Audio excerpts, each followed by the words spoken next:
Welcome to the Sir Ism Show. The show. Police accused him of killing his much younger girlfriend. This week, he entered a not guilty plea in court. We're going to dig into the charging documents with Seattle attorney Ann Bremner. Welcome to be a pillar of his community in Bothell, Washington. Served on the city council for 8 years. He'd been in the construction business. It's our understanding he even helped create a charity to foster relationships between police and young people in the area. But earlier this month, the 58-year-old McNeil was arrested and charged with murder. Murder after being found at his 20-year-old girlfriend's home, and she was dead in the bedroom upstairs. They got this young hot thing. She don't even look happy. Old girlfriend's home, and she was dead in the bedroom upstairs.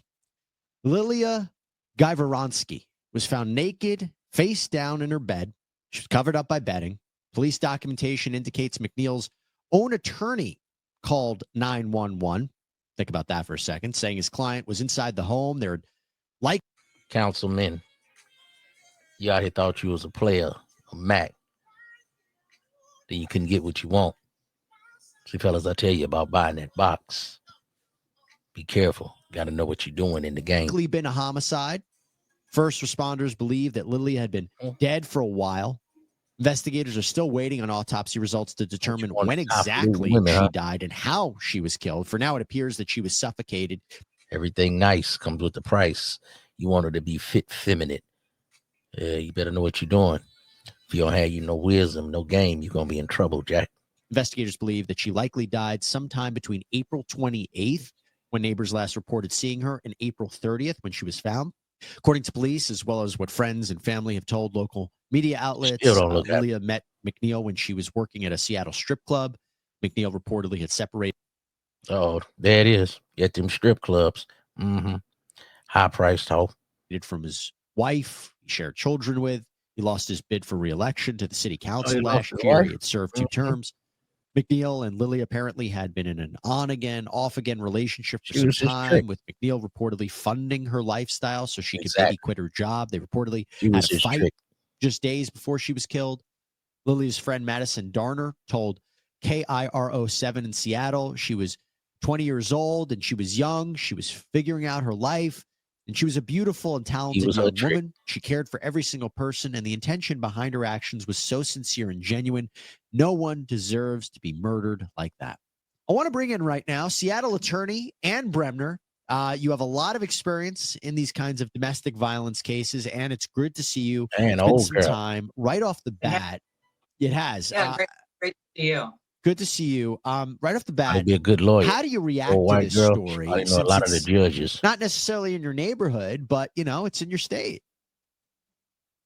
Well, and she actually was in South Seattle, which is more in my neighborhood here in Seattle. But it's shocking to see somebody that served on the city council not 1 but 2 terms and had, at least up until now, a crime-free life, family, everything else.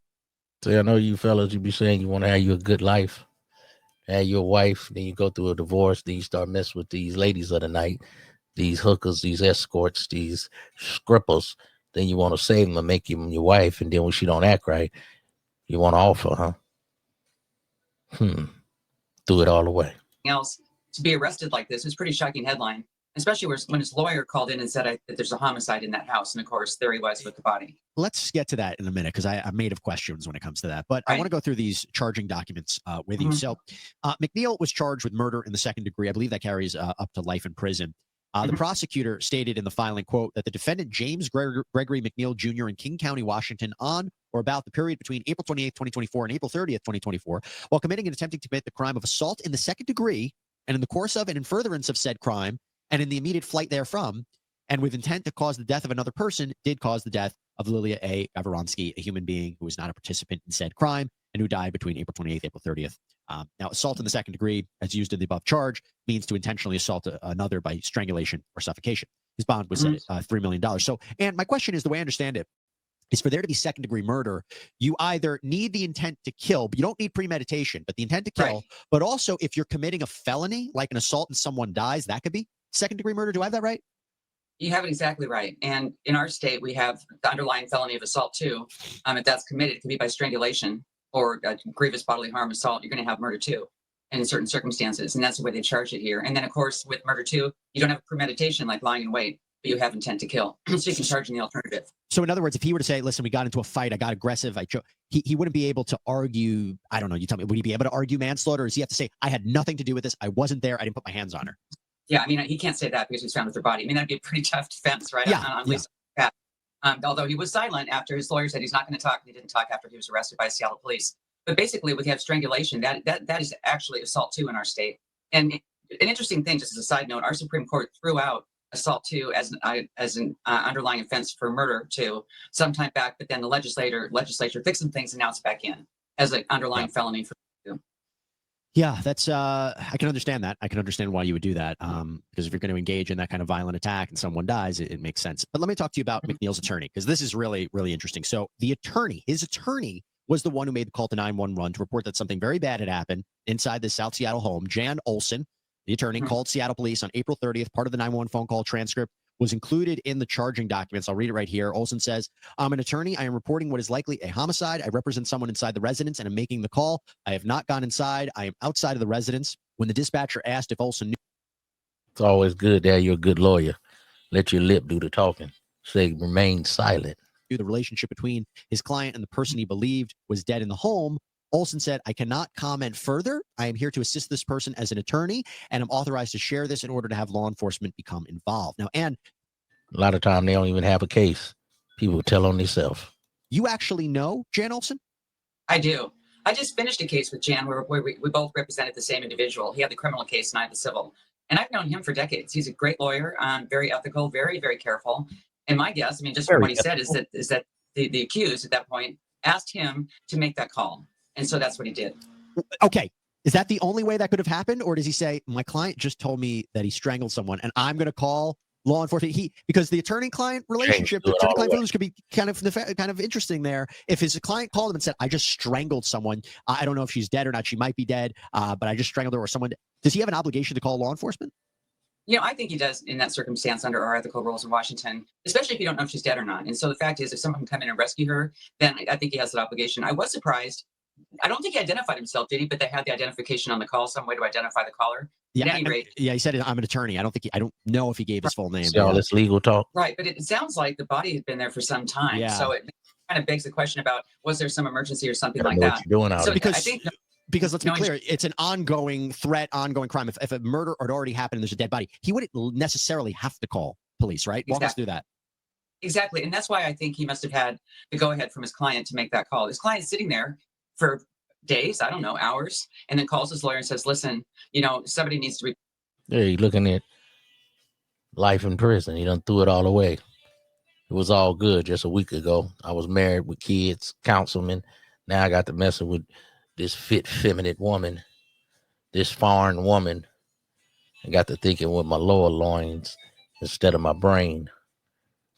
Now he done threw it all away, Brother James. Report this. I'm sitting here, and so Jan makes the call. That's the way I would think it happened, but only Jan knows, and only that defendant knows. Because your client could confess to you, I know where the bodies are, or I did this, but you wouldn't be under a legal obligation to then report it to the police. That's attorney-client privilege. I know, and there's some tough cases on that, as you know, Jesse, over the years. Yeah. On that ethical obligation and how families wait for answers, and attorneys don't give those often in Don't certain look cases happy on based on no the privilege. I'm starting to think that, James yeah, I think you're happy. right, that he must have gotten the green light from Mr. McNeil to call police, because if this was already a homicide, I'm starting to think that, yeah, I think you're right that it. And attorneys don't give those off. Is James a passport, bro? Man, you dudes, man, y'all get yourself caught up if you don't know what you're doing out here in the game. Often in certain cases based on the privilege. I'm starting to think that, yeah, I think you're right that he must have gotten the green light from Mr. McNeil to call police, because if this was already a homicide, this was already a dead body, he wouldn't have had an obligation to do that. Okay, so Right. Olson calls the police. They send out officers, and this is what they find. This is according to the charging documents. The police responded. The defendant was immediately taken into custody as he exited the victim's home. Evidence from the residents and the victim's family show that the defendant and this victim had been in a dating relationship that lasted several months, and that he was likely supporting her financially. Estimated. This is not a dating relationship. This is a trick and a whole relationship. Okay. One of these mail order brides. She was all fine. but he was breaking off the bread, funded her lifestyle. Tricking. Made it at approximately $10,000 a month. $10,000 a month. No, this was a regular job. Come on, man. You got to know what you're doing. Even when you're tricking, you got to know the rules of the tricking game. At the time police made entry into the home, the victim was laying naked in her bed, her safe space, as she had described it to her mother, having been deceased for some time. Observed around the residence were handwritten notes reminding her not to have contact with the defendant, describing him as mentally and emotionally abusive, and recording details as to how he made her feel so that she would not forget it. Photographs of McNeil and Yeah, he was doing the most, man. He was his mental capacity was all messed up at the time. He divorced, lost his third bid for the council seat, got this new woman, children gone. He trying to make it himself feel better, trying to cope with the sex and the young woman to make him feel good again. He 58 around here. Now he done threw it all away over the batch. and Guy Voronsky, together in various locations, as well as several handwritten lists believed to be authored by Guy Voronsky, were found throughout her residence. One such note was dated April 29th, 2024, best described as a to-do list, had several items listed, including at the very bottom, do not interact with James today. Another note with similar handwriting indicates, make sure you do not forget how you felt, the anger, hurt, neglect from James, knowing you are struggling, does not care, dismissing any attempts to ask for help, demanding sex, demanding access to everything. Example. That's what y'all like, a woman that's struggling. That's why y'all go overseas, so y'all can buy them women that's struggling. Then when you can't get your way, you lose your mind. Come on, nephew. Don't let this be you. Key to home. And talk to me about these notes. Well, they're just devastating. I mean, coercive control, of course, is the phrase we use with domestic violence cases. And she's in chapter and verse laying that out to herself, but also to us today and the prosecutors and potentially jury in the future as to what she was going through. I mean, she had work, and then he was paying her $10,000 a month, and she didn't work. And yet, you know, she was all conflicted because he was controlling. These women be on Instagram stunting. They don't be happy. They just be stunting and getting attention and wait for the next Vic, for the next lick, for the next trick. Abusive. And she was reminding herself daily, don't fall for this guy. And she even talked about how he would get abusive. She would give him a silent treatment, and then he would love bomb her and have her come back, you know, gifts, dresses, things like that, and money. But she wanted out of that cycle, but then she ended up dead. We know how cycle of violence can oftentimes end this way. And just one other side note, in the O.J. Simpson case, we just saw, at least I recently saw, that Nicole Brown Simpson had quite a journal similar to this that never came into evidence. So, in other words, you see this in the kinds of cases you've covered, these domestic violence cases where there's somebody in the relationship. So they always want to bring up OJ. See how they want to get OJ name. OJ has passed away, lady. Leaving themselves notes, reminding them about what happened. So when you heard that detail, you weren't necessarily surprised to hear it. No, and I've also seen somebody like the Susan Cox Powell case that I had, where she actually did a last will and testament saying, if I die, my husband did it. And she put it in the safe deposit box. And she was right. Now, when police took McNeil out of the home, it goes on to state the court filing, officers observed that McNeil had both fresh and dried blood on his clothing, a deep laceration on his right wrist, and a couple of other lacerations on his left wrist. Mr. Olson advised that Mr. McNeil would not say anything to officers. McNeil was identified by his Washington State driver's license. Officers believe that McNeil may have been attempting to take his own life, so they took him to a hospital. And how does that aspect factor into the case? I guess it could get him some sympathy, but not really. I mean, in this kind of a case, there was even a vigil yesterday for her because some folks were saying she was denigrated because she, quote unquote, been a stripper before this. And a lot of people are talking about what a wonderful person she was. You know, these women know what they're doing. When they're stripping, they're looking for a lick, a Vic, a thirsty trick. Her family as her friends, her neighbors, etc. And so maybe he did try and do that. But again, how's that going to help him in a trial? He's facing murder 2 charges with potentially, like you said, life in prison and a $50,000 fine, or both. Well, I imagine he could say, I was so distraught at seeing her body. This is what I did. But I really think it goes to consciousness of guilt, right? In your experience, if someone tries to, there's one thing for trying to escape, but if someone tries to take their own life, sometimes that can be used to prove that they committed the crime. Right. And I was going back to the O.J. Simpson case. Why didn't they bring that out when he wrote what looked like a suicide note? They didn't. I thought that they should have. And I think in this case, it would be important. We had a stock brief, and I was a prosecutor, called evidence of flight is evidence of guilt. I mean, it's so obvious that comes in. And the fact that he wanted to take his own life, that does show, like you said, consciousness of guilt.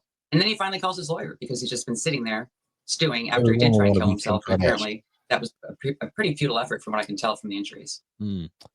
Now, he was supposed to appear in court for the first time for a bail hearing in the days after, but he was a no-show. He waived his right to appear in court. That's when the judge set that $3 million bond. He finally appeared on Tuesday, didn't say anything. His attorney entered a not guilty plea for him. His next court date in June, plans for a trial in July. What do you make of that, not showing up? You know, I kind of look at someone like this and think that he's just being a manipulator. I mean, he could show up, and he wasn't unable physically to show up, and he did look pretty bad in those pictures and the videos that I saw from yesterday. But all you do, at least in my state, is you can only enter a plea of not guilty at that stage. Right. Nothing's going to happen on the calendar, so he wasn't really avoiding anything. And Bremner. In Player News.